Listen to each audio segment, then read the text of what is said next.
Hello friend MB job update रे आपण को स्वागत करुछि। देखंतु मु Odisha staff selection commissioner official website खोली रखी जहाँकि आजिका डेट रे एक फाइनल रिजल्ट प्रकाशित होईछि ता सहित फाइनल कट ऑफ भी प्रकाशित हो सारी।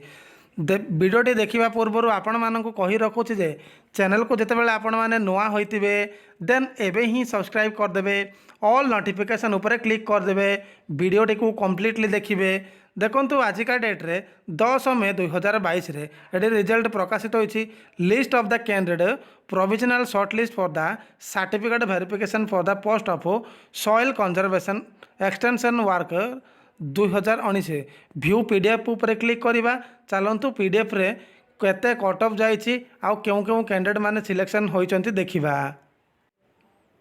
तो देखो मु Odisha staff selection commissioner official notification खोली रखी जहाँकि सॉइल कंजर्वेशन एक्सटेंशन वर्कर 2019 जो मेन रिटर्न एग्जामिनेशनटा 8 फेब्रुआरी 2022 रु 11 फेब्रुआरी 2022 मध्य अनुष्ठित होइथिला ताहार फाइनल रिजल्ट घोषणा हो सारी अच्छी।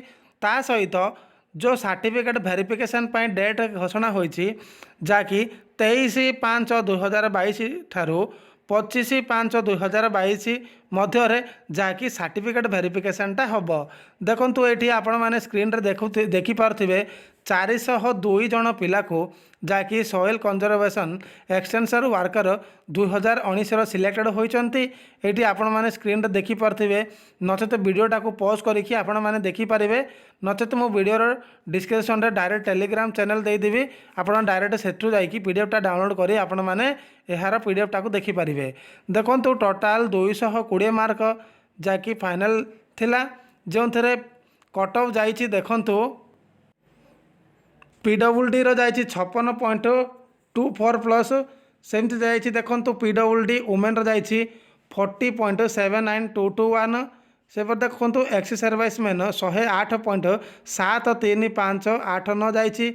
से देखो एसपी जाइए देखो 43.48 प्लस यूआर मेल जाइए 156.67 प्लस यूआर वुमेन जाइए देखो 146.74 प्लस सेपरी एससी बीसी मेन जाइए 153.58 प्लस सेपरी देखो एससी बीसी वुमेन जाइए 143.04475 जाइए। सेपरी एससी कट ऑफ जाइए 133.39266 जाइए। सेपरी देखो एससी वुमेन जाइए 117.525332 जाइए।